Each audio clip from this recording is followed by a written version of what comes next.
1945 সালের 5ই ডিসেম্বর দুপুর 2:10 ফ্লোরিডা থেকে আকাশে উড়াল দিল আমেরিকান নেভির 5টা টর্পেডো বেমারু বিমান। মিশনের নাম ফ্লাইট 19। মাত্র 3 ঘন্টার একটা প্রশিক্ষণ মিশন, কিছুই অস্বাভাবিক না। 14 জন ক্রু মেম্বার, নেতৃত্বে অভিজ্ঞ যুদ্ধে পোরখাওয়া পাইলট লেফটেন্যান্ট চার্লস ক্যালোর্স টেইলর। আকাশ পরিষ্কার, সব স্বাভাবিক, কিন্তু ঠিক 2 ঘন্টা পর স্কোয়াড্রন লিডার রেডিওতে জানালেন তাদের কম্পাস কাজ করছে না। ব্যাকআপ কম্পাসও অকেজো। তারা জানেনি না তারা এখন কোথায়। আশেপাশের সব বিমানের একই অবস্থা, যেন কেউ একসাথে সব যন্ত্রগুলোকে অন্ধ করে দিয়েছে। আবহাওয়া খারাপ হতে শুরু করলো। বিকেল 4:56। টেলর ভাবলেন তারা মেক্সিকো উপসাগরের উপর দিয়ে উঠছে, তাই পূর্বের দিকে উঠতে বললেন সবাইকে। কিন্তু কিছু ক্রু মেম্বাররা বলছিলেন, না, আমরা ইতিমধ্যে ফ্লোরিডার পূর্বে, আমাদের পশ্চিমে যেতে হবে। দুই মতের সংঘাত, বিভ্রান্তি, আর সূর্য তখন আস্তে আস্তে অস্ত যাচ্ছে। রাত 7:04। টেলরের কাছে থেকে আসে শেষ রেডিও বার্তা। Close up tight. We'll have to ditch unless landfall. We all go down together. তারপর নীরবতা, চিরকালের জন্য। 5টা বিমান, 14 জন মানুষ বাতাসে মিলিয়ে গেল এমনভাবে যেন তারা কখনোই ছিলেন না।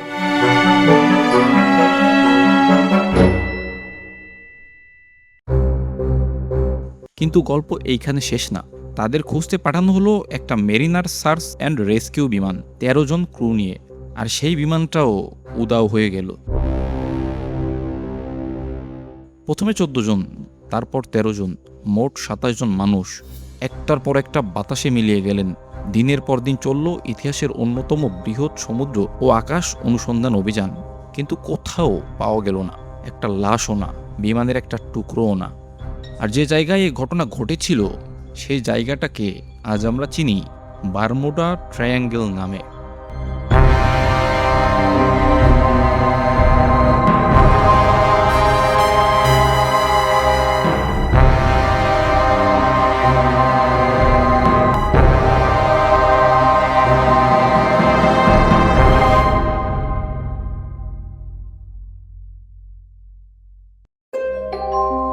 আমেরিকার ফ্লোরিডা, পুয়ের্তো রিকো আর উত্তরে বারমুডা দ্বীপ, এই 3টা বিন্দু জুড়ে তৈরি হয় একটা ত্রিভুজ, আয়তনে প্রায় 5 লক্ষ বর্গমাইল।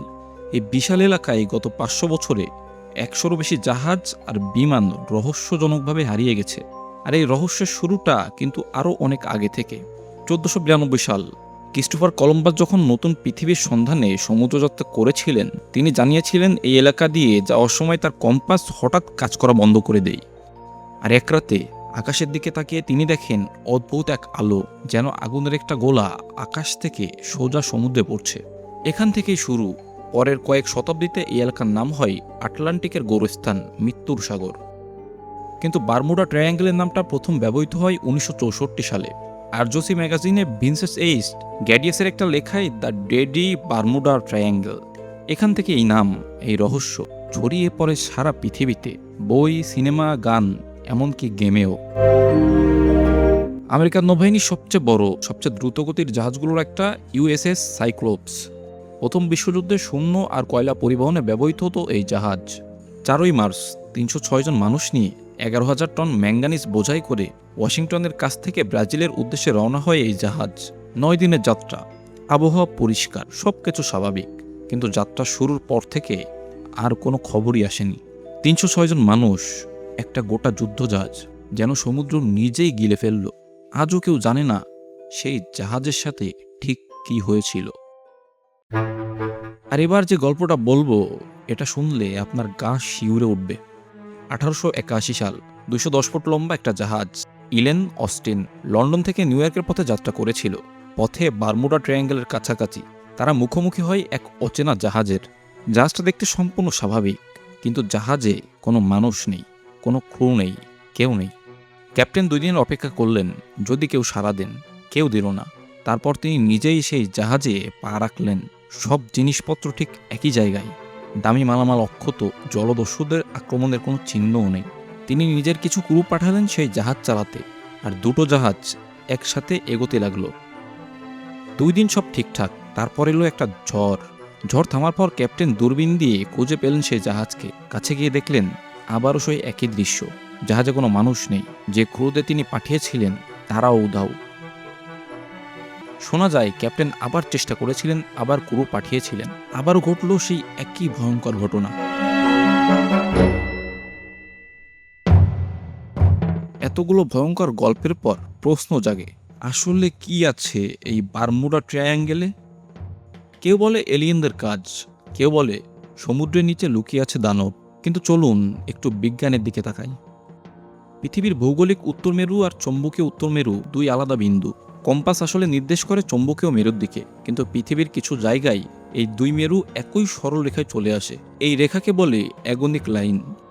গত 2 থেকে 300 বছর ধরে এই রেখা ঠিক বারমুডা ট্রায়াঙ্গেলের আশেপাশেই আছে, ফলে কম্পাস বিভ্রান্ত হওয়ার একটা বাস্তব সম্ভাবনা থেকেই যায়। অগভীর সমুদ্র আর লুকানো প্রবাল স্যাটেলাইট ম্যাপে দেখলে বাহামা আর ক্যারিবিয়ানের চারপাশটা ফিরোজা রঙের, মানে অগভীর জল।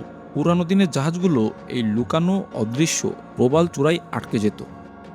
পৃথিবীর যে দেশগুলো সবচেয়ে বেশি হ্যারিকেন হয় তার মধ্যে আমেরিকা দ্বিতীয়, কিউবা তৃতীয়, আর ফ্লোরিডা আমেরিকার সবচেয়ে বেশি হ্যারিকেন আক্রান্ত রাজ্য। আর এই পুরো এলাকাটাই বারমুডা ট্রায়াঙ্গেলের ভিতরে। অস্ট্রেলিয়ার বিজ্ঞানী পরীক্ষা করে দেখেছিলেন সমুদ্রতলে যদি প্রচুর মিথেন গ্যাস বুদবুদ ওঠে তাহলে পানির ঘনত্ব কমে যায়, ফলে জাহাজের ভাসমান থাকার প্রক্রিয়া হারিয়ে যায়, যার কারণে জাহাজ সরাসরি ডুবে যেতে পারে। তবে সরাসরি কোনো প্রমাণ নেই যে বারমুডা ট্রায়াঙ্গেলের কোনো নির্দিষ্ট ঘটনা এই কারণে ঘটেছিল। আর এবার আসি সবচেয়ে চমকপ্রদ ব্যাখ্যায়। একে বলে ব্যাডার মেইনহোফ ইফেক্ট বা ফ্রিকোয়েন্সি ইলুয়েশন। মনে করুন আপনি সবেমাত্র একটা নতুন গাড়ি কিনলেন, তারপর দেখবেন রাস্তায় হঠাৎ যেন একই মডেলের গাড়ি বারবার চোখে পড়ছে। বাস্তবে গাড়ির সংখ্যা বদলায়নি, শুধু আপনার মনোযোগ বদলেছে। ঠিক একই জিনিস ঘটেছে বারমুডা ট্রায়াঙ্গেলের সাথে। যখন ওই এলাকা নিয়ে গল্প ছড়াতে শুরু করলো, মানুষ এই এলাকার প্রতি দুর্ঘটনার দিকে বাড়তি মনোযোগ দিতে লাগলো। অথচ পৃথিবীর অন্য সমুদ্রেও একই হারে জাহাজ বিমান হারিয়ে যায়। আসল কারণ সহজ, এই এলাকা নিয়ে অত্যাধিক জাহাজ বিমান চলাচল করে, ঘন ঘন হ্যারিকেন হয়, আর সমুদ্র অগভীর। এই তিনটা মিলে ঘটনার সংখ্যা বেশি মনে হয়। কিন্তু তারপরও ফ্লাইট 19 এর সেই 27 জন মানুষ, ইউএসএস সাইক্লোপসের 306 জন, তাদের কি হয়েছিল সেটা আজও একটা প্রশ্ন হয়ে থেকে গেছে। আপনার কি মনে হয় বারমুডা ট্রায়াঙ্গেল সত্যি একটা রহস্য, নাকি শুধু একটা কল্পকাহিনী যা সময়ের সাথে সাথে বড় হয়েছে? অবশ্যই কমেন্টে জানাবেন।